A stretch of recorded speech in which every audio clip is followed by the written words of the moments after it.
तो यार Victor timely के हक्का नूडल्स बनने के बाद हम सबका रिएक्शन ऐसा ही था और मन में एक ही सवाल कि आगे क्या।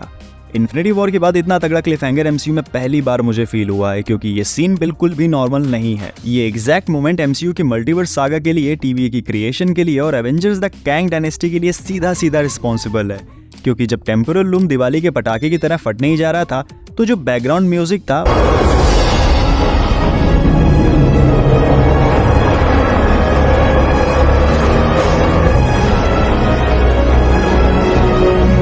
वही सेम म्यूजिक थीम हमें एवेंजर्स द कैंग डायनेस्टी के वीडियो में सुनने को मिली थी।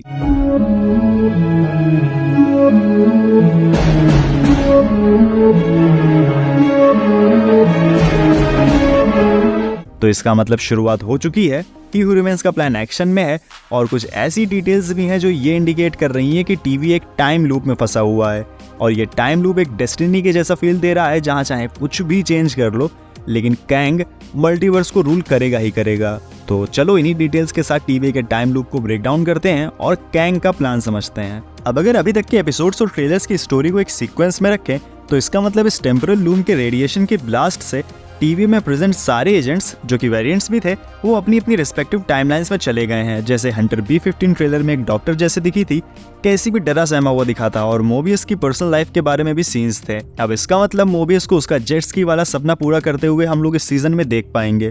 और दूसरी बात ये कि लोकी फिर से टाइम स्लिपिंग करने लगा है और वो अपनी 2012 वाली टाइमलाइन में वापस गया या नहीं, और अगर गया तो वापस से टाइम स्लिपिंग कैसे कर रहा है, ये देखना भी इंटरेस्टिंग रहेगा। बट ये तो क्लियर है कि लोकी सारे टीवी एजेंट्स जैसे हंटर B-15, केसी, मोबियस और सिल्वी को वापस से असेंबल करेगा टेम्पोरल लूम को एक बार फिर से फिक्स करने के लिए और टीवी को रिबिल्ड करने के लिए। यहाँ पर ओबी का रोल भी काफी इंपॉर्टेंट होने वाला है, क्योंकि ओबी अपनी टाइमलाइन में मे बी एक प्रोफेसर है और ओबी शायद उसी ब्रांच टाइमलाइन के फ्यूचर से होगा जहाँ पर विक्टर टाइमली रहा होगा और यहीं से उसे विक्टर टाइमली के इन्वेंशंस के बारे में पढ़ने को मिला होगा, जिससे इंस्पायर होकर लोकी की हेल्प करने को वो तैयार हो जाएगा ताकि टीवी को फिर से रिबिल्ड किया जा सके, क्योंकि तभी वो विक्टर टाइमली के बारे में पहले से जानता था। अब यहाँ से TVA का लूप स्टार्ट होता है। मे बी यही एग्जैक्ट पॉइंट है TVA की क्रिएशन का, जब लोकी सबको असेंबल कर रहा है और रियल टाइमलाइन में पहली बार TVA को लोकी ने ही बिल्ड किया हो और वहाँ का हेड या रूलर बन गया हो, पूरे मल्टीवर्स की इरेगुलरिटीज को मॉनिटर कर रहा हो। बट फ्यूचर में यानी 31st सेंचुरी में जब मल्टीवर्सल वॉर हुई तो TVA वालों के हाथ से सब कुछ निकल गया और ही हू रिमेन्स ने वॉर जीतने के बाद TVA को अपनी अथॉरिटी में ले लिया और सेक्रेट टाइमलाइन बनाई जिससे कि उसको कोई हरा ना पाए। साथ में विक्टर टाइमली नाम का एक फेल सेफ भी बनाया जो कुछ गलत होने पर भी उसको सेफ रखे। और इस तरह से ह्यू रिमेन्स ने टीवी एजेंट्स की मेमोरी वाइप कर दी और एंड ऑफ द टाइम में जाकर रहने लगा, जैसा कि लोकी के सीजन 1 में दिखा था। बट फिर लोकी और सिल्वी की एंट्री हुई और ही हू रिमेन्स सिल्वी के हाथों मारा गया, लेकिन उसके मरते ही विक्टर टाइमली वाला प्लान एक्टिव हो गया, जिसके बाद टेम्पोरल ब्लास्ट हुआ, सारे एजेंट्स अपनी अपनी टाइमलाइंस में चले गए और लोकी उनको असेंबल करने निकल पड़ा। और इसी तरह ये लूप कंटिन्यू चलता रहेगा जिसमें टीवी फंसा हुआ है और जिसकी वजह से ही हू रिमेन्स सच में एक इनएविटेबल डेस्टिनी बन गया है मार्वल मल्टीवर्स के लिए। इस लूप की हिंट लोकी शो में भी दी गई है। पहले एपिसोड का नाम ही ओरोबोरोस है, यानी एक ऐसा मिथिकल स्नेक जो अपनी ही टेल खाता है, एक लूप की तरह। अब इस सीजन के एंड में शायद लोकी टीवी को एडमिनिस्ट्रेट कर रहा होगा और चांसेस हैं कि उसे भी इस लूप के बारे में पता चल जाए और फिर एक ही रास्ता लोकी और टीवी की टीम को समझ में आएगा कि कैंग को रोकने के लिए उनको हर यूनिवर्स के प्राइम सुपर हीरोज को उठाकर एक टीम असेंबल करनी होगी जो इतनी पावरफुल हो कि पूरी की पूरी काउंसिल ऑफ कैंग्स को टक्कर दे सके।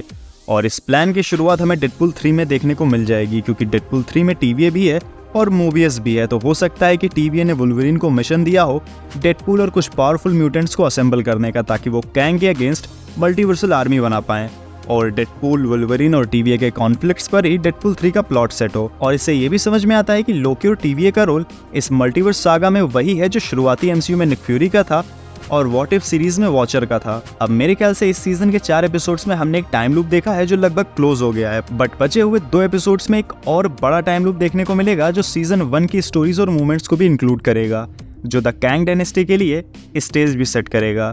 पॉसिबल है कि एक कैंग वेरिएंट का विलीनियस रूप भी देखने को मिले और फाइनल फाइट इस सीजन की ही हू रिमेन्स के सीटाडेल में ही हो। वैसे सच कहूं तो यार इतना इंटरेस्ट इन्फिनिटी वॉर के क्लिफहैंगर के बाद कभी आया ही नहीं और इसीलिए बचे हुए 2 एपिसोड्स देखने के लिए काफी एक्साइटेड हूँ। और तुम्हारी क्या थ्योरीज और ओपिनियंस है इस सीजन के लिए, कमेंट्स में बताओ। तो ठीक है, आज इस वीडियो में इतना ही। अब मिलते हैं नेक्स्ट वीडियो में, तब तक देखते रहो ब्लू आइस पेयर।